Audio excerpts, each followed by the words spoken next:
written in white letters on a red banner, free to fly. My name is Jacelina da Silva Martins.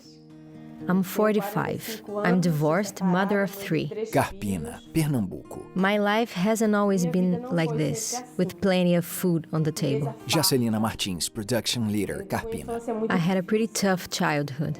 Often we would go to school just to eat. She's at a table with yogurt, fruits, cheese, cake, juice, coffee. Wearing a mask, she walks around the factory. When I was 7 or 8, I went to school. Picture of her as a child. And a little friend of mine looked at me. She was having a yogurt. Then she looked at me and said, "You will never have one of these." So today for me, having plenty of food on the table is a wonderful reward, you know? It's dignity. Jacelina has brown skin, brown straight hair, wears glasses, and is 45 years old. Picture of her first communion. My father used to work in construction, but everything changed after my father decided to work in market fairs. This was, let's say, the big move for us.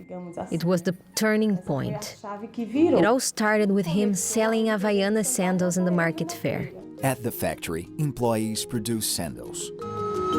I've been here for 16 years.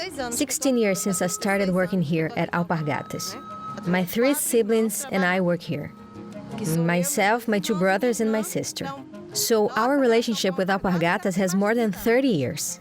When my father had the guts to put a stand at the market fair in order to sell Havaiana sandals. Picture of young Jacelina with a young man.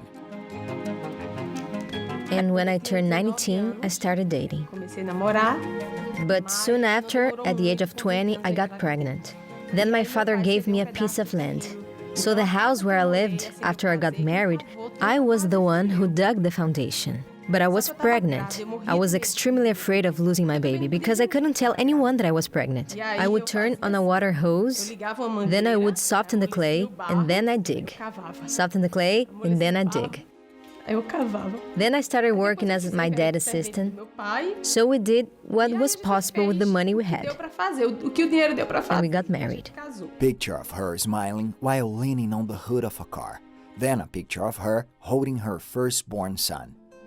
I gave birth to a premature son, and that's okay, life goes on. Then, by the time he was 9 months old, I was still breastfeeding him when I got pregnant with Kelly. Picture of Kelly. When Kelly was 6 months old, I got pregnant with Isaac. I was desperate at the time. 2 babies. But life goes on. We kept going and going. Then Isaac was born. Everything by the book, except that Isaac was born with a breathing problem. He had respiratory arrests, you know? Picture of her giving Isaac a bath. The doctor said he would be in a semi-vegetative state or something like that. But my Isaac came back. But the faith, right? And I became devoted to Saint Francis. He was the first saint who came to my mind. Then I made a promise to Saint Francis. I said, "Saint Francis, if you intercede for my son's life, I will pay a promise by dressing him as a Franciscan friar there at the church." There was a cathedral there I think it was a cathedral in Juazeiro do Norte. This promise was paid when he was 1 year old, all dressed up as a Franciscan friar. And my son came back. I think that's why he's so fond of animals. I said that Saint Francis is... She has tears in her eyes. He's a spiritual father, you know? Because even for him to get into college, I said, "Saint Francis, what are you doing for your godson? Do something." She cries. Isn't his dream to become a veterinarian? Then he got into veterinary school. Picture of Isaac wearing surgery attire, gloves, and mask.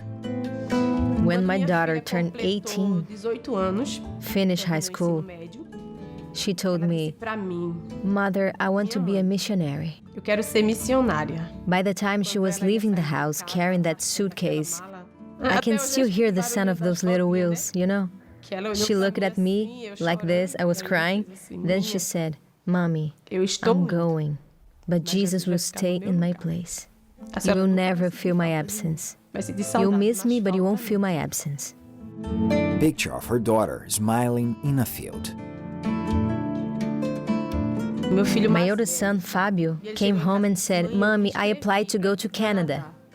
It was already a joy for me because I could see my kids so young taking steps that I would have liked to have taken as well, you know? He stayed in Canada for 6 months in his exchange program and came back. It's been 6 years since he came back, 6 years and a half. Picture of Fabio in the snow. Picture of Jacelina with her kids. They're hugging and smiling. Jacelina at the table. We used to wash up our hair with soup, brush our teeth with salt and water. And today, I'm about to have my son graduate veterinary school. Perhaps it doesn't represent much for many people. Maybe it doesn't represent much for me today, but for the little girl who would never have a yogurt, it does. Each of my children's dreams that I see them make happen or go after, I don't see myself as an adult. I see myself as that little girl from the past to whom one day someone said, "You'll never have a yogurt." Jacelina says no. Employees work at the factory. Jacelina is wearing a mask. I believe there are incredible women here. Incredible women. I've already heard it from other people. Jace, you're so inspiring. You've inspired me so much. And yes, I am an inspiration even to my kids, because they keep saying, "You're inspired, Mom." So I do consider myself an inspiring woman. She's in the factory courtyard. And besides being inspiring, I think I'm representing many women who are in here, who also have incredible stories just like me. I believe so. I also bring a little bit of each of their stories.